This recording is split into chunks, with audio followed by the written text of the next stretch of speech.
नमस्कार, मैं हूं संजय शर्मा। आप देख रहे हैं 4 PM न्यूज नेटवर्क। पूरा भारत तैयार है कि पाकिस्तान को सबक सिखाना चाहिए। जिन आतंकियों ने हमारे सीमा में आकर हमारे भोले भाले नागरिकों की हत्या की है, उनको और उनके आकाओं को ऐसा दंड देना चाहिए कि उनकी 7 पीढ़ियां याद करें।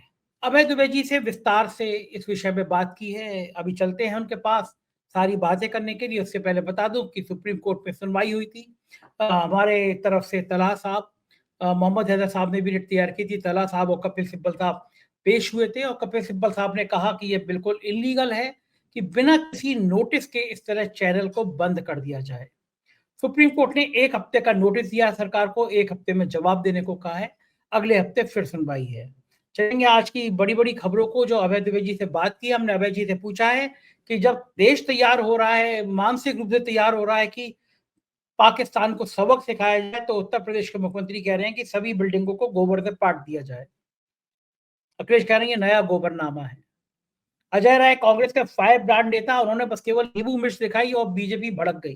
जब राफेल आया था तो रक्षा मंत्री ने भी राफेल पे नींबू और मिर्च बांधे थे। पता नहीं छोटी छोटी बातों पर भाजपा को इतना गुस्सा क्यों आता है। दूसरे बड़े घटनाक्रम में रूस हमारे साथ है, लेकिन चीन ने पाकिस्तान के साथ खड़े होने का ऐलान कर दिया है। अभय द्विवेदी से मैंने पूछा, अगर युद्ध होता है तो पूरी दुनिया की स्थिति क्या रहेगी, भारत को क्या क्या सावधानियां बरतनी चाहिए, भारत को किस तरह रणनीतिक रूप से काम करना चाहिए। बहुत अच्छी बातचीत है। चलते हैं अभय द्विवेदी जी के पास। उससे पहले रिक्वेस्ट है, अभी हमारा 4 PM नेशनल चैनल खुला नहीं है, आप 4 PM यूपी देख रहे हैं, अपने साथियों से कहिए कि वो इसको सब्सक्राइब करें, अपने और साथियों को सब्सक्राइब करें। चलते हैं अभय दुबे जी के पास। 4 PM न्यूज नेटवर्क में स्वागत है अभय दुबे जी आपका।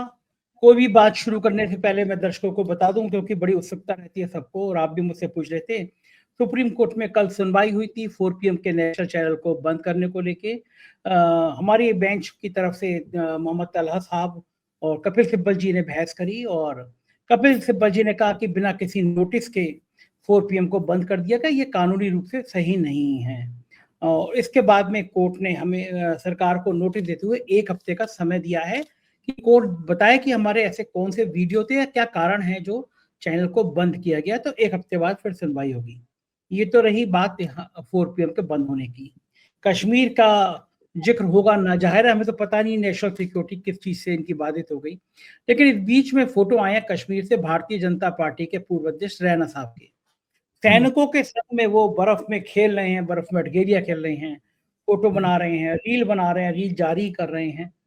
ये सब देखकर क्या लगता है कि किसी को खतरा है? ये सुरक्षाकर्मी जो पर्यटकों के संग तैनात होने चाहिए, वो रैना साहब की सुरक्षा में रील बनवा रहे हैं।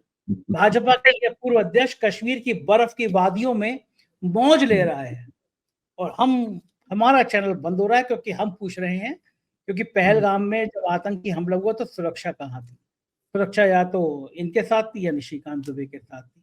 आपको क्या लगता है ये रैना साहब की जो फोटो जो रील वायरल हो रही है, इसके क्या संदेश किन संदर्भों में लिया जाना चाहिए ये पूरा मामला?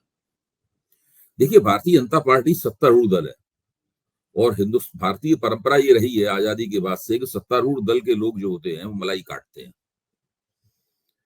एक शुरुआत जब हिंदुस्तान आजाद हुआ था तो उस वक्त थोड़ा संयम था, थोड़ा आंख में हया और शर्म थी और लिहाज होता था। तो आदमी ऐसी कोई, और उस वक्त का माहौल भी अलग तरह का था, तो शान शौकत भी बहुत ज्यादा नहीं थी। सत्ता जुड़ी हुई एक व्यक्ति के साथ में एक सब इंस्पेक्टर होता था। मुझे याद है 1977 में, मैं जवाहरलाल नेहरू के जमाने में क्यों जाऊं, 1970 में जब मुलायम सिंह जी पहली बार कॉर्पोरेशन मिनिस्टर, सहकारिता मंत्री बने, तो शपथ लेने के बाद जब वो इटावा आए, इटावा के थे, शपथ लेने के बाद सबसे पहले इटावा आए, तो उनके साथ केवल एक सब इंस्पेक्टर था बस केवल। अब आज आप कल्पना कर सकते हैं किसी कैबिनेट रैंक के उत्तर प्रदेश की जगह में कैबिनेट रैंक के मंत्री के साथ में केवल एक सब इंस्पेक्टर हो सुरक्षा के लिए। आप इससे अंदाजा लगाइए, वो माहौल दूसरा था। लेकिन उसके बावजूद उस वक्त भी लोग उस वक्त के हिसाब से मलाई काटते थे। और आजकल तो बहुत ही सत्ता का उपभोग जिस निर्लज्जता के साथ किया जाता है, रविंद्र रैना का ये जो रील है और इस प्रकार की जो भी या निशिकांत दुबे की जो हरकतें हैं, वो उसी सत्तारूढ़ निर्लज्जता की प्रतीक है। दूसरी बात, जो बात आपने कही कि सुप्रीम कोर्ट ने सरकार से क्या कहा कि 1 हफ्ते के अंदर आप जवाब दीजिए, तो अब सरकार को जवाब देना पड़ेगा। ज्यादा से ज्यादा ये हो सकता है कि सरकार 1 हफ्ते बाद पेश हो, कहे कि हमें 1 दिन का समय और चाहिए, ज्यादा से ज्यादा ये हो सकता है, लेकिन जवाब तो उनको देना ही पड़ेगा। तो आप सोचिए, जब आपका चैनल बंद किया गया राष्ट्रीय सुरक्षा के नाम पर, तो आपने सरकार को एक पत्र लिखा कि भाई आप बताइए कि आपने किस बिना पे हमारा चैनल बंद किया, हमने ऐसी कौन सी बात कही थी, हमारा कौन सा वीडियो था। सरकार ने आपको कोई उत्तर नहीं दिया। इसका क्या मतलब हुआ कि सरकार नागरिकों को कोई जवाब नहीं देती। सरकार जो है वो नागरिकों के प्रति उत्तरदायी नहीं है। सरकार केवल तब जवाब देती है जब उसको राजनीतिक नुकसान का अंदेशा होता है या उसे डर लगता है कि अब अदालत ठोक देगी हमें। आप इससे अंदाजा लगाइए कि जो लोग सत्ता में हैं, वो जब पहलगाम के शोक में सारा देश डूबा हुआ है, उस वक्त वो बिहार में रैली में वोट मांग रहे हैं, नीतीश कुमार के साथ हंसी ठिठोली कर रहे हैं, 9 घंटे फिल्म स्टारों के साथ गुजार रहे हैं, और वहां केरल में जाकर जो है वो राजनीतिक किस्म की बातें कर रहे हैं। और उनके जो जम्मू कश्मीर के सबसे बड़े नेताओं में से एक हैं रविंद्र रैना, पार्टी के बहुत लंबे अरसे तक अध्यक्ष रहे हैं, वो वहां पर इस तरह की रील उनकी सामने आ रही है। आप इससे अंदाजा लगाइए कि इन लोगों को इस बात की कोई चिंता नहीं है, यानी हालात का तकाजा भी ये लोग समझने के लिए तैयार नहीं है।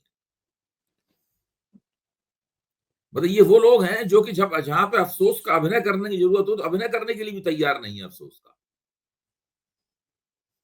सबसे बड़ी बात तो मुझे यही लगी, देखिए आपने सरकार को पत्र भेजा था, सरकार को उसका जवाब देना चाहिए था। हाँ, ये वीडियो सरकार को बताना चाहिए था कि आपने भाई 3-4 बातें ऐसी ये बोली हैं या ये बातें बोली हैं गलत हैं, आप इन वीडियोस को हटा लीजिए और इस तरह की आगे से कहिए कि इस तरह की दोबारा नहीं होगी तो हम आपका चैनल दोबारा चालू करवा देते हैं, तो आपको अदालत में जाने की जरूरत ही नहीं पड़ती। और ये सरकार और एक मीडिया मंच के बीच में एक जायज संवाद होता।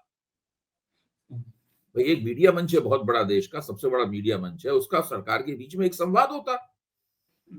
कुछ भी हो सकता। आप बदले में जवाब ये भी कह सकते थे कि नहीं हमने ऐसी कोई बात नहीं कही, आपको लग रहा है, लेकिन अगर ऐसी कोई बात कही हो तो हम उस पर खेद व्यक्त करते हैं और हम इसको वापस लेते हैं। राष्ट्रीय सुरक्षा हमारा भी दायित्व है।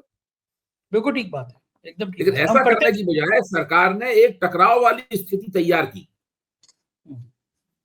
भाई सरकार ने क्या किया, सरकार ने एक टकराव वाली स्थिति तैयार की, बिना आपको कारण बताए हुए। पहली बात तो चैनल डाउन करवा दिया, उसके बाद में आपके पत्र का कोई जवाब नहीं दिया और आपको उसकी वजह से सुप्रीम कोर्ट में जाना पड़ा। आपका भी कीमती वक्त जाया हुआ और अब सरकार का भी कीमती वक्त जाया होगा। सरकार के सरकारी वकील आएगा, वो जवाब देगा, वहां मुकदमा लड़ेगा, फिर सुप्रीम कोर्ट अपना फैसला देगा। इस सब की क्या जरूरत क्या थी, आप सोचिए। कोई जरूरत नहीं थी, कोई भी जरूरत नहीं। ये इस बात का सबूत है, अगर लोकतांत्रिक तरीके से सरकार चले तो इस प्रकार के विवादों में नहीं पड़ेगी, इस तरह की टकराव वाली परिस्थितियों को न्योता नहीं देगी। क्योंकि सरकार का मानस लोकतांत्रिक नहीं है, इसलिए इस तरह की परिस्थितियां पैदा होती हैं। अच्छा अबे जी, सरकार सवालों से भी इतना डरती है। हम क्या कर रहे थे, हम ये तो पूछ रहे थे भाई पर्यटकों की सिक्योरिटी क्यों नहीं थी, कौन जिम्मेदार है। ये तो सामान्य सवाल है जो सरकार से पूछे जाने चाहिए। इसमें नेशनल सिक्योरिटी अगर हमने पूछ लिया वहां सिक्योरिटी कौन सी क्यों नहीं थी, क्या कारण, तो इसमें नेशनल सिक्योरिटी कहां से आ गई, इसमें डर कहां से पैदा। मैं ये मानता हूं कि मैं केवल भाजपा सरकार का आलोचक नहीं हूं, मैं सभी सरकारों का आलोचक हूं। और पत्रकार वही है जो सभी सरकारों का आलोचक हो, किसी का कम किसी का ज्यादा, लेकिन हर सरकार के प्रति आलोचनात्मक नजरिया रखता हो। आलोचनात्मक विवेक ही पत्रकारिता का मर्म है। तो ऐसी स्थिति में मैं ये मानता हूं कि हर सरकार सवालों से भागती है और सवालों से कतराती है, लेकिन मोदी सरकार की खास बात यह है कि ये सवालों से नफरत करते हैं। दोनों बातों में फर्क है।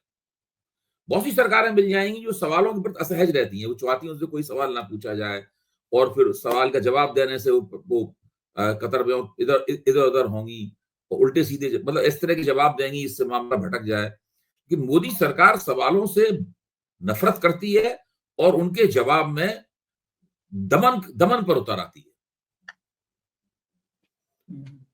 एक जमाने में इंदिरा गांधी के जमाने में कांग्रेस में ये प्रवृत्ति दिखाई पड़ी थी, लेकिन बहुत छोटी छोटी अवधि के दौरान।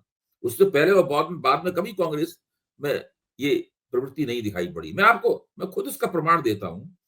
मैं बहुत बार कह चुका हूं, भ्रष्टाचार विरोधी आंदोलन के दौरान हम लोग कांग्रेस के खिलाफ बहुत जबरदस्त टीवी के ऊपर हमला करते थे। ये एक आध बार की बात नहीं है। पूरे 2012 में, 2013 में, 2011 में हम लोग यही करते रहे। 3 साल किया हम लोगों ने। लेकिन कभी भी कांग्रेस ने ना हमें कभी कोई धमकी दी, ना कभी हमें ब्लैक लिस्टेड किया। जो सरकारी टीवी चैनल है दूरदर्शन, उस पर हमें लगातार बुलाया जाता रहा। ये कभी नहीं कहा गया कि भाई अभय कुमार दुबे को मत बुलाओ, ये तो दूसरे टीवी एनडीटीवी पे सरकार के खिलाफ बोलते हैं, रवीश के प्रोग्राम में आकर सरकार के खिलाफ बोलते हैं, इसलिए इन्हें राज्यसभा टीवी मत बुलाओ, इन्हें लोकसभा टीवी मत बुलाओ, इन्हें दूरदर्शन मत बुलाओ। ऐसा कभी नहीं किया गया। जैसे ही नरेंद्र मोदी की सरकार 2014 में आई, वैसे ही मुझे पता चला कि दूरदर्शन में एक ब्लैक लिस्ट बन गई, उसमें मेरा नाम है ब्लैक लिस्ट पर, और उन्होंने फौरन मुझे बुलाना वहां बिल्कुल बंद कर दिया। बस मैं बता रहा हूँ कि रवैया क्या है दोनों के बीच में कितना फर्क है। हाँ, मतलब मुझे लगता है कि डरी हुई सरकारें ही ऐसा करती हैं, जो तानाशाही से देश चलाना चाहते हैं वही लोग ऐसा करते हैं। मुझे बड़ा अच्छा लगा, मैं सुप्रीम कोर्ट में गया, आज कम से कम 1.5 दर्जन वकील मेरे से मिले, गले लगा लिया, मेरे साथ फोटो खिंचाए। मुझे तो अंदाजा नहीं था कि सुप्रीम कोर्ट में भी 4 PM इतना लोकप्रिय होगा। मैं तो मजाक में अपने मित्र से कह रहा था, जो सुप्रीम कोर्ट में बार का चुनाव लड़ रहे हो, उन्हें मुझे प्रचार के लिए बुलाना चाहिए। मतलब मेरी तो वहां पे वकीलों में इतनी लोकप्रियता है, बार काउंसिल के सेक्रेटरी थे, बाकी सारे एडवोकेट थे, और प्यार किया कपिल सिब्बल जी ने, मतलब जितना दुलार किया मैं शब्दों में बड़ा नहीं कर सकता। कितना कितना लोगों के अंदर जज्बा है, सुप्रीम कोर्ट के सुप्रीम लॉयर। कोर्ट की संजय जी बात कर रहे हैं, मुझे पक्का यकीन है कि भारतीय जनता पार्टी के भीतर अगर सर्वेक्षण किया जाए, और सर्वेक्षण इस तरह किया जाए ताकि लोगों को उसमें जवाब देते में फंसने का खतरा ना हो, तो 4 PM जैसा चैनल भारतीय जनता पार्टी के भीतर भी लोकप्रिय निकलेगा। हाँ है, मुझसे बहुत सारे लोग बात कारण करते है, हैं। कारण है। हम लोग इतना भारतीय जनता पार्टी की आलोचना करते हैं, बहुत लोग मुझसे कहते हैं 4 PM चैनल के बारे में, हम और आप जो बातचीत चर्चाएं करते हैं उस वार्तालाप के बारे में। दरअसल जो बातें वो लोग नहीं कह पाते, जो बातें उनके मन में उमड़ती घुमड़ती रहती हैं, दब के रह जाती हैं, वो बातें हम लोग कहते हैं। इसलिए वो दिलचस्पी से हम लोगों की बातों को सुनते हैं, इंतजार करते हैं कि कब हम लोगों की बात, नया वीडियो उनके पास आए। तो देखिए, भाजपा आलोचना एक ऐसी चीज है जिसका झंडा हमेशा बुलंद रहता है, पाले के उस तरफ भी बुलंद रहता है और पाले के इस तरफ भी बुलंद रहता रहता है। मजे की बात यह अवय जी, भाजपा के बहुत सीनियर नेता है, नाम लेना ठीक नहीं है, उन्होंने मुझसे रिक्वेस्ट करी कि उनकी कुछ खबर थी, पॉलिटिकल खबर थी, कि ये खबर आप बोल दीजिए। आप बोलेंगे तो आपका चैनल मोदी जी के यहाँ शाह साहब का मॉनिटर होता है, तो मेरी ये बात वहां तक पहुंच जाएगी। तो ऐसे बीजेपी के बहुत सीनियर नेता, केंद्र के भी, स्टेट के भी, मुझे बताते हैं, बात करते हैं, वो कहते हैं वह नाम नहीं आना चाहिए। मतलब आप मुझसे मिलते भी हैं, लेकिन नाम नहीं आना चाहिए। लेकिन ये भी मानते हैं कि 4 PM सुना सब जगह जाता है, तो बात सब जगह होती है। तो अच्छा है, लोकतंत्र में ये अच्छी बात है कि एक आवाज सहज जाती है। एक दूसरे विषय पे, सेंसिटिव विषय पे मैं आपसे बात करना चाहता हूँ कि भारत में और पाकिस्तान के बीच में तनाव गहरा ही रहा है। रोज एक ना एक बयान होते हैं दोनों तरफ से बातचीत होती है। 2 महत्वपूर्ण बयानों पे मैं आपसे चर्चा करना चाहूंगा। रूस हमारा बहुत पुराना दोस्त रहा है, कांग्रेस के जमाने से अमेरिका के मुकाबले में रूस हमेशा भारत के साथ रहा है। उसका बयान रूस ने है कि हम भारत के साथ हैं, और लेकिन चीन ने कहा है, पाकिस्तान के राष्ट्रपति ने चीनी राजदूत से मुलाकात की और उन्होंने कहा है, चीन ने कहा, बयान आया है कि हम इस स्थिति में पाकिस्तान के साथ हैं। तो ये जो, आपको 2 सवाल है मेरे, क्या इन स्थितियों में युद्ध हो सकता है? क्योंकि युद्ध होना आसान नहीं होता, कोई भी देश आर्थिक रूप से तबाह हो जाता है। पाकिस्तान के पास कुछ नहीं है, लेकिन भारत मजबूत है। युद्ध होगा तो भारत की भी आर्थिक स्थिति थोड़ी डगमगाएगी। तो 2 बातें मैं आपसे जानना चाहता हूँ, क्या युद्ध की स्थिति है, युद्ध हो सकता है? और युद्ध हो देखिए, सकता है आपका तो प्रश्न सुनकर मुझे, आपका प्रश्न सुन, हाँ आप कहिए, पूरी बात कहिए। युद्ध होने की स्थिति में अंतरराष्ट्रीय स्तर पर भारत के संग कौन कौन देश खड़े हो सकते हैं मजबूती के साथ? इन दोनों विषयों पे आपसे बात करना चाहता हूँ। संजय जी, आपका प्रश्न सुन के मुझे मेरी जनसत्ता के दिन आ गए, जब हम प्रभाष जी के नेतृत्व में काम करते थे। तो जब प्रभाष जी के साथ में रोज मीटिंग होती थी हम लोगों की, तो एक मुझे याद है एक बार प्रभाष जी ने कहा कि भाई विदेश नीति के बारे में चर्चा हो रही थी कि विदेशी खबरें किस तरीके से छापी जाएं, उसमें हम लोगों का रुख क्या हो। तो उसमें प्रभाष जी ने कहा देखिए एक थंब रूल है, मतलब इसके लिए वो तो हम लोगों ने पूछा क्या थंब रूल है। थंब रूल ये है कि रूस हमारा दोस्त है और पाकिस्तान और चीन हमारे दुश्मन। ये उन्होंने बताया, मोटी मोटी बात बताई कि अगर ये बात आप दिमाग में रखेंगे तो आपको विदेश नीति से संबंधित खबरों में क्या छपनी चाहिए, क्या नहीं छपनी चाहिए, किसको किस रूप में पेश करना चाहिए, इसमें आपको आसानी होगी। प्रभाष जी ने जो थंब रूल बताया था वो आज भी जो है वो व्यवहारिक है, हम लोगों के लिए उपयोगी है, पहली बात। दूसरी बात, जो बात प्रभाष जी ने नहीं बताई उस पर हमें गौर करना चाहिए। प्रभाष जी ने नहीं बताया कि अमेरिका के प्रति हमारा रवैया क्या हो। क्योंकि ध्यान कीजिए कि 1971 में जब इंदिरा गांधी पाकिस्तान के साथ संघर्ष में थी, भारतीय फौजें पाकिस्तान के साथ संघर्ष में थी और बांग्लादेश में इधर मुक्त बाहिनी संघर्ष कर रही थी टिक्का खां की फौजों से, वहां पर जालिम टिक्का खां की फौजों से, उस वक्त भारत को धमकाने के लिए अमेरिका ने 7वां बेड़ा भेज दिया था। तो उस वक्त जगजीवन राम जी हमारे रक्षा मंत्री थे, तो उन्होंने बड़े शानदार तरीके से कहा था 7वां बेड़ा हो या 70वां बेड़ा हो, हम किसी के सामने किसी से नहीं डरते। ये जगजीवन राम जी का वक्तव्य था। तो उस वक्त अमेरिका की जो भूमिका थी वो भूमिका आप समझ सकते हैं कि किस तरह की थी। वो भारत के प्रति सहानुभूति वाली या भारत के प्रति हमदर्दी वाली भूमिका नहीं थी। 1965 के वॉर में युद्ध में भी पाकिस्तान जिन हथियारों से लड़ रहा था भारत से, उनमें सबसे बड़ा हथियार था पैटन टैंक। ये पैटन टैंक क्या है? अमेरिका के सेकेंड वर्ल्ड वॉर के बहुत मशहूर जनरल थे, जनरल पैटन। उनके नाम पे ये हॉलीवुड की फिल्म भी बनी है पैटन करके, उनके नाम पे ये पैटन टैंक बनाया गया था। इस बड़े बड़े विशाल का है, भीम का है, बहुत ही पैटन टैंकों के बारे में उस जमाने में नहीं मारा जाता था कि इनको रोकना या उनको तोड़ना, नष्ट करना लगभग नामुमकिन है, इतने भारी भरकम टैंक थे वो। तो वो पैटन टैंक अमेरिका को दिए थे, अमेरिका ने दिए थे पाकिस्तान को। जो हवलदार अब्दुल हमीद थे, इनको परमवीर चक्र मिला, उन्होंने इन्हीं 3 पैटन टैंकों का नाश किया था, ध्वस्त किया था इन्हीं 3 पैटन टैंकों को, और उनको नष्ट करते हुए वो शहीद हो गए थे। बाद में उन्हें मरणोपरांत परमवीर चक्र प्राप्त हुआ।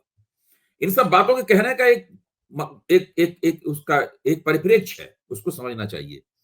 वो परिप्रेक्ष्य ये है कि चीन तो खुलकर सामने आ गया है कि वो इस सवाल के ऊपर भारत के खिलाफ है। पाकिस्तान से हमारा संघर्ष हो ही रहा है। पाकिस्तान ने तो कांड ही कराया है, पूरा बैसरण घाटी में जो हत्याकांड हुआ है पाकिस्तान की कराया हुआ है। सवाल यह है कि उस ट्रंप का अमेरिका क्या कर रहा है जो मोदी जी को पल पल बोलता है कि मोदी जी हमारे दोस्त हैं, मोदी जी हमारे दोस्त हैं। वो क्या कह रहा है? ध्यान कीजिए, जिस वक्त ये घटना हो रही थी उस वक्त ट्रंप के उपराष्ट्रपति जेडी वेंस अपनी पत्नी उषा वेंस के साथ में, वो दोनों बच्चों के साथ में भारत में थे। मोदी जी उनके बच्चों को खिला रहे थे, उनका मनोरंजन कर रहे थे, उनकी एक पारिवारिक किस्म के माहौल में उनके साथ में मोदी जी का रब्त जब्त हो रहा था। बाद में जेडी वेंस ने क्या बयान दिया भारत इस घटना के ऊपर? जेडी वेंस ने कहा India has a right to self defence, but that self defence should not escalate the situation. Bharat के पास आत्मरक्षा का अधिकार है, लेकिन आत्मरक्षा के अधिकार का इस्तेमाल इस तरह नहीं होना चाहिए जिससे कि मामला और भड़क जाए, यानी युद्ध की तरफ चला जाए। ये जेडी वेंस का बयान था। अच्छा, इस बयान को मीडिया समझने के लिए तैयार नहीं है। ये कोई बहुत अच्छा बयान, इस बयान से नतीजा निकाला गया कि भाई उसने तो, अमेरिका ने तो हमें हरी झंडी दे दी है। दरअसल ये हरी झंडी नहीं है, ये लाल झंडी है। जेडी वेंस कह रहे हैं कि आपको आत्मरक्षा का अधिकार है, आक्रमण का अधिकार नहीं है। और आत्मरक्षा का मतलब ये होता है, इसमें निहित होता है, इसका अर्थ ये होता है कि जितना अटैक आपके ऊपर किया गया है आप भी उनके ऊपर वैसे ही अटैक कीजिए। यानी आपको अगर एक चांटा मारा गया है आप भी एक चांटा मारिए। ऐसा नहीं कि आपको एक चांटा मारा गया है बदले में आप शूट कर दें, ये नहीं है मतलब इसका। ये जेडी वेंस ये कह के गए हैं, भारत ने उनकी आवभगत जो की थी उसके जवाब में जेडी वेंस ये कह के गए हैं भारत में। उसके बाद अमेरिका ने एक और हरकत दी, अमेरिका ने संयुक्त राष्ट्र सुरक्षा काउंसिल के अंदर जो प्रस्ताव लिखा गया उसमें पाकिस्तान ने अमेरिका के ऊपर दबाव बनाया या अमेरिका से आग्रह किया कि उस प्रस्ताव में जो जो टीआरएफ है, यानी द रेजिस्टेंस फ्रंट है, जो लश्कर तोयबा का फ्रंट ऑर्गेनाइजेशन है जिसने टीआरएफ ने जिम्मेदारी ली थी, उसने बैसरण घाटी के अंदर हत्याकांड किया, उसका नाम निकलवा दीजिए। पहले जो प्रस्ताव ड्राफ्ट हुआ था उसमें टीआरएफ का नाम था, उसकी निंदा की गई थी। बाद में पाकिस्तान ने अमेरिका के साथ में चालबाजी करते हुए, और अमेरिका ने उसकी चालबाजी मान भी ली, एक तरह से दोनों जुड़ गए इस चालबाजी में, अमेरिका ने सिक्योरिटी काउंसिल के प्रस्ताव से टीआरएफ का नाम हटवा दिया। अच्छा, इसीलिए जो अमेरिकी, जैसे जो बासठ साहब थे, कल टीवी चैनल पे एक मैंने देख रहा था, वो पाकिस्तान के अमेरिका में राजदूत रह चुके हैं और उन्होंने भारत और पाकिस्तान के संबंधों में जो तनाव रहता है उसके ऊपर किताब भी लिखी है। तो बासठ साहब थे, वो वो बिल्कुल साफ, उनका बिल्कुल रवैया साफ था। उनका कहना यह था, जब उनसे कहा गया कि हम आप लोग युद्ध नहीं कर सकते हमसे, तो उन्होंने कहा ठीक है, अगर आपको लगता है कि हम ज्यादा लंबा युद्ध नहीं कर सकते आपसे, तो हमें लंबे युद्ध में फंसा के आप देख लीजिए, हम निपटेंगे उससे, देखेंगे दुनिया में कौन हमारी तरफ है कौन आपकी तरफ है, तब देखें क्या होता है। अच्छा, तो ये जो पूरा अंतरराष्ट्रीय शक्ति संतुलन है, मैं कोई इसका विशेषज्ञ नहीं हूं, लेकिन जो परिस्थिति है उसका आकलन करके आपके सामने बता रहा हूं। ये जो अंतरराष्ट्रीय शक्ति संतुलन है, इस अंतरराष्ट्रीय शक्ति संतुलन में पाकिस्तान लंबे अर्स पहले भी, अभी की नहीं, मतलब पहले के प्रधानमंत्रियों के जमाने में भी पाकिस्तान की चालबाजियां जो हैं वो कोई उनको कम करके आंकना ठीक नहीं है। अब आप देखिए, एशिया की सबसे बड़ी ताकत जो है चीन, वो खुल के पाकिस्तान के साथ है इस वक्त, और दुनिया की सबसे बड़ी ताकत जो अमेरिका है वो खुलकर भारत के साथ नहीं है। वो चीन की तरफ से ये नहीं कहा कि हम पाकिस्तान के साथ है, लेकिन ये भी नहीं कहा है उसने कि हम भारत के साथ हैं। भारत को केवल उसने आत्मरक्षा का अधिकार की बात कही है उसने। ठीक बात है। दूसरे, खुद ट्रंप का आप बयान देखिए, हालांकि उनके बयान में काफी उज्जवलपन भी था कि 1500-1500 साल से भारत और पाकिस्तान लड़ रहे हैं कश्मीर पे। 1500 साल पहले तो बहुत कोई दूसरी स्थिति थी। बेकार की बात है, मूर्खतापूर्ण बात है, मतलब कुछ भी बोलते हैं वो तो कुछ भी बोलते हैं। लेकिन उसमें उस बयान में इतनी बात मूर्खतापूर्ण थी, बाकी बात मूर्खतापूर्ण नहीं थी। बाकी बात ये थी कि मैं पाकिस्तान के साथ भी हूं, पाकिस्तान के भी निकट हूं, क्लोज हूं, और भारत के क्लोज भी हूं, और ये दोनों कोई कोई निबट लेंगे आपस में मामला। तो भारत ने ठंडी सांस ये ली कि ट्रंप ने मध्यस्थता करने का प्रस्ताव नहीं रखा, क्योंकि पिछली बार जब राष्ट्रपति थे उन्होंने भारत और पाकिस्तान के बीच में मध्यस्थता करने का प्रस्ताव रख दिया था ट्रंप ने, और साथ में ये भी कहा है कि जब कहा था कि प्रधानमंत्री नरेंद्र मोदी मुझसे मिले तो उन्होंने ही मुझसे कहा कि आप मध्यस्थता कीजिए। तब भारत के विदेश मंत्रालय को खंडन करना पड़ा था कि प्रधानमंत्री मोदी ने राष्ट्रपति के सामने ऐसा कोई प्रस्ताव नहीं रखा। तो भारत का विदेश मंत्रालय था, उसने राहत की सांस ली कि इन्होंने अगर ट्रंप मध्यस्थता करने पर अड़ जाते तो एक और नई समस्या होती पैदा। बिल्कुल सही बात है। इस बीच में जो अंतरराष्ट्रीय स्थितियां हैं वो रूस के समर्थन के बावजूद, ईरान भी समर्थन कर रहा है भारत का, रूस भी समर्थन कर रहा है भारत का भी समर्थन में बहुत सारे देश हैं, लेकिन वहां मैदान इतना साफ नहीं है जितना साफ गोदी मीडिया में बताया जा रहा है। बिल्कुल ठीक बात है। इस बीच में अगर हम बात करेंगे उत्तर प्रदेश की राजनीति की, तो दो बातें बहुत अच्छी हुई हैं। हमारे मुख्यमंत्री योगी आदित्यनाथ कह रहे हैं कि सरकारी जगह जो है, बिल्डिंग है, इनको गोबर से पेंट करो, गोबर पोत दो इन पे। अखिलेश यादव कह रहे हैं इनका गोबरनामा है। मतलब एक तरफ हम जेट आ जाए, मिसाइल आ जाए, हम लोग सुपर जेट में मंगा लें, उस पर क्या क्या तकनीक लगा लें, वैज्ञानिक तकनीक पे काम कर लें, उधर हमारे देश के सबसे बड़े सूबे के मुख्यमंत्री कह रहे हैं गोबर पेंट करो। एक पूर्व सांसद थे, वो कह रहे थे अपना पेशाब पियो। गोबरनामा क्यों ऐसी गाय गंगा जल, असल में है क्या? असल में इसको थोड़ा सा, एक तो इसका एक वो पक्ष है जिसमें ये बातें तिरस्कार योग्य लगती हैं और तिरस्कार योग्य हैं भी, बात आपकी सही है, लेकिन इसका एक दूसरा पक्ष भी है। उस दूसरे पक्ष पे भी हम लोगों को गौर करना चाहिए। भारतीय जनता पार्टी को सपने में भी कभी ये इम्कान नहीं था कि एक दिन इनको इस देश में स्पष्ट बहुमत की सरकार मिल जाएगी और बार बार मिलेगी और ये लगातार इस देश पे इतने साल तक कब्जा करते रहेंगे। आपको याद होगा अटल बिहारी वाजपेयी ये विपक्ष के नेता हुआ करते थे, तुमको लगता था कि सारा जीवन विपक्ष के नेता के तौर पर गुजर जाएगा, हम कभी सत्ता में नहीं आ पाएंगे। खुद अडवाणी जी ने भी एक बार अपना संस्मरण सुनाते हुए कहा था कि फलानी जगह चुनाव लड़ रहे थे तो चुनाव के नतीजे आने वाले थे, तो अटल जी मैंने सोचा चलो एक फिल्म दिखाते हैं चल के, कल तो चुनाव के नतीजे आएंगे तो मन मूड खराब हो जाएगा, क्योंकि जीतने की कोई इन लोगों की संभावना नहीं रहती थी, कोई ये हालत थी। जब एक बार किसी तरह गठजोड़ सरकार तिकड़म करके बनी तो उसमें 13 दिन में सरकार गिर गई, फिर उसके बाद दोबारा गिरधर गुमांगो के वोट से, एक वोट से सरकार गिर गई इनकी, तो बड़े इनको धक्के लगे और ये इस बात को लेकर काफी परेशान रहते थे कि पता नहीं हमारा जमाना कब आएगा। अच्छा, अब इनका जमाना आ गया, निश्चित रूप से आ गया, इसमें कोई संदेह नहीं, इनका जमाना आ गया। तो अब इन लोगों की समझ में नहीं आ रहा है कि सत्ता का इस्तेमाल कैसे करें,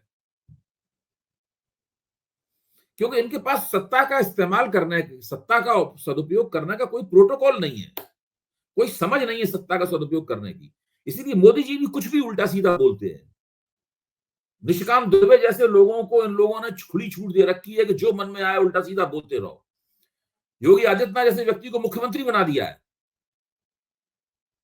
आप सोचिए किस आदमी को मुख्यमंत्री बनाया है, और उसको बड़ा अपना मास्टर स्ट्रोक, जब 2017 में इनको मुख्यमंत्री बनाया था तो माना जा रहा था कि ये भारतीय जनता पार्टी का मास्टर स्ट्रोक है। तरह तरह से इसके मतलब निकाले आ रहे थे कि इससे भाजपा को क्या फायदा होगा, ये होगा, और उसको बनाते तो क्या दिक्कत होती, उसको बनाते तो क्या दिक्कत होती। एक तरफ ये भी दिया गया था कि अरे भाई वो तो योगी है, जात न पूछो साधु की, तो वो तो जातियों का चक्कर उत्तर प्रदेश में है, इसमें हर एक को फंसना पड़ता है, तो एक ऐसे व्यक्ति को बना दिया मुख्यमंत्री जो जातियों से परे है, तो कभी भी कोई जाति वाला उनसे नाराज होगा ही नहीं। बाद में पता चला कि वही ठाकुर जाति का प्रकोप लेके पूरी सरकार का ठाकुरीकरण कर दिया उन्होंने। तो इस तरह के लोगों के हाथ में सत्ता है, ये लोग नहीं जानते सत्ता का इस्तेमाल कैसे किया जाए। गोटी के इसीलिए देखिए दाब धौंस, ब्लैकमेल, इसको दबोचो, इसको निचोड़ो, इसकी फाइल बना लो, इसको दिखाओ, यही सब करते हैं, इस सब में माहिर हैं। इसके अलावा इनको लोकतांत्रिक तरीके से उदारता के साथ में सबको साथ लेके चलते हुए इस तरह से सरकार कैसे चलाई जाती है, ये सब इनके सोच से बाहर है। एक आखिरी सवाल, अब द्विवेदी जब राफेल आया था तो रक्षा मंत्री राजनाथ सिंह ने उस पर नींबू हरी मिर्च बांधी थी, मुझे यहाँ तक याद आ रहा है क्या आया है, तो उसे बड़ी मजाक उड़ी थी कि भाई कलाम साहब किस वैज्ञानिक सोच की बात करते थे और रक्षा मंत्री क्या कर रहे हैं। अब कांग्रेस के प्रदेश अध्यक्ष हैं अजय राय, फायर ब्रांड नेता हैं, तेज तर्रार नेता हैं, बल्कि आज तो कोई मुझे सुबह किसी ने वो ट्वीट भेजा था, राफेल ने शायद ट्वीट किया था कि जब बनारस की मतगणना हो रही थी तो काफी टाइम तक अजय राय मोदी जी से आगे निकल गए थे, शुरू में आगे निकल गए थे, बाद में अगर वो सब प्रशासन का हथकंडा नहीं, 2-3 राउंड में आगे रहे थे थोड़े वोटों से, उससे बड़ा सनसनी हो गई थी। मैं तो एबीपी चैनल के न्यूज रूम में था उस वक्त, तो वहां तो भारतीय जनता पार्टी के समर्थक थे तो उनको सनाका मार गया था। वो तो बाद में लोग कह रहे हैं कि अगर प्रशासन नहीं होता, कई लोगों ने ये बात कही, प्रशासन नहीं होता तो अजय राय ही बनारस के सांसद होते आज तक, बाद में पूरी सरकार लगी, हारते हारते बचे मोदी जी। तो अजय राय से सरकार बड़ी मिर्ची लगाती है। अजय राय है भी तेज तर्रार, कांग्रेस के लिए बड़ा मजबूत काम कर रहे हैं वहां पे, उत्तर प्रदेश में उन्होंने कांग्रेस को खड़ा किया है। अजय राय ने बस थोड़ी सी मिर्चे उर्चे नींबू वाला फिर एक ट्वीट कर दिया, उसे बीजेपी बड़ी भड़की हुई है, कह रहे हैं भैया ये जो हथियार है किसके लिए लाए थे, राफेल वाफेल किसके लिए लाए थे, अब केवल बातों से पाकिस्तान थोड़ी ना हारेगा। तो ये जो इस तरह के ट्वीट या मजाक है, फिर बीजेपी से तिलमिला क्यों रही है, मतलब तिलमिला नहीं जब तक ये लोग, अभी से राजनाथ सिंह जी ने वक्तव्य दिया है कि जनता जो चाहती है वही होगा, यानी पाकिस्तान को बड़ा सबक सिखाया जाएगा। ठीक है, रक्षा मंत्री के वक्तव्य पे हम यकीन करते हैं, हम प्रधानमंत्री के वक्तव्य पे भी यकीन करते हैं, लेकिन ये यकीन बहुत दिन तक जारी नहीं रहेगा। मतलब इस यकीन की एक सीमा है, यकीन 15 दिन और चल जाएगा, बहुत जनता का हृदय उदार हुआ तो वो 1 महीना देखती रहेगी ये यकीन को। भाई उसके बाद तो लोग, आप जो बात कह रहे हैं तो आप सड़क सड़क पे लोग पूछेंगे, ये बात तो सड़क पे पूछी जाएगी। तो ये एकदम हो ही नहीं सकता कि इसको ये बात न पूछी जाए, ये होगा ही जरूर, हर हालत में होगा ये। और दूसरे, सरकार की मुश्किल क्या है, सरकार समर्थक जो बुद्धिजीवी हैं आप उनके लेख पढ़िए। इस वक्त सबसे दिलचस्प बात होती है जो सरकार के समर्थक बुद्धिजीवी हैं वो लोग क्या लिख रहे हैं। सब लोग लिख रहे हैं कि बहुत मुश्किल बात है पाकिस्तान के साथ इस वक्त लड़ना। ये केवल ये नहीं है कि भारत भारत निश्चित रूप से बहुत ताकतवर है, पाकिस्तान की भारत के सामने कोई औकात ही नहीं है, ये सब सही बात है। लेकिन ये मान लेना कि चूंकि पाकिस्तान की कोई औकात नहीं है, इसलिए भारत उसके ऊपर जब चाहेगा तब टूट पड़ेगा, जहां चाहेगा इस तरीके से करके वापस लौट आएंगे, ये सब मुश्किल बात है। और पाकिस्तानी तैयार हो गए हैं, क्योंकि इतनी ज्यादा यहाँ मीडिया में, इतनी ज्यादा आप देखिए जो बालाकोट स्ट्राइक हुई थी उस वक्त तक मीडिया का इस प्रकार का रूप नहीं था जैसा अभी आजकल रूप है। 5 साल पहले ये स्थिति नहीं थी तकरीबन। मुझे नहीं लगता पाकिस्तान 5 साल पहले सोशल मीडिया के प्लेटफॉर्म भी इस तरीके से काम करते थे, इस तरीके से आजकल काम कर रहे हैं। तब ये शुरुआती थी बिल्कुल एकदम। आज स्थिति यह है जो मीडिया में हो रहा है और सब चीजें खबरें लीक की जा रही हैं, एनआईए की जो इन्वेस्टिगेशन चल रही है उसमें रनिंग कमेंट्री चल रही है मीडिया के ऊपर, ये सब पाकिस्तान भी सब सतर्क है, वो भी देख रहा है। भारत के सामने सबसे बड़ा संकट ये है कि इन्होंने मान लो कोई भेजा वहां पाकिस्तान में बदला लेने के लिए, भाई कुछ तो भेजेंगे वहां पे ना, भाई क्या करेंगे, यहीं बैठे बैठे तो कर नहीं देंगे, ऐसा तो है नहीं यहीं बैठे बैठे कुछ बॉम्बिंग कर दें, उसमें कुछ ना कुछ तो भेजेंगे वहां पे। अगर पाकिस्तान ने कहीं किसी तरह उसकी काट कर दी, सोचिए आप तो कितनी बदनामी होगी। सही बात है। तो ये बहुत बड़ा खतरा है, उसके लिए इन्हें इंतजार करना पड़ेगा। इंतजार करने में समय लगता है, और ये जैसे जैसे इंतजार लंबा होगा वैसे वैसे एंटी इनकम्बेंसी जमा होगी, लोगों में क्षोभ बढ़ेगा। बड़ी बात है, हमारी निगाह बनी रहेगी। बहुत बहुत शुक्रिया अभय जी, आपने समय दिया, थैंक यू। तो ये थे अभय दुबे जी, पूरी बातचीत आपने सुनी, मुझको यकीन है बातचीत पसंद आई होगी। आपके प्यार भरे कमेंट का मुझे इंतजार है, बताइएगा जरूर। शुक्रिया, थैंक यू।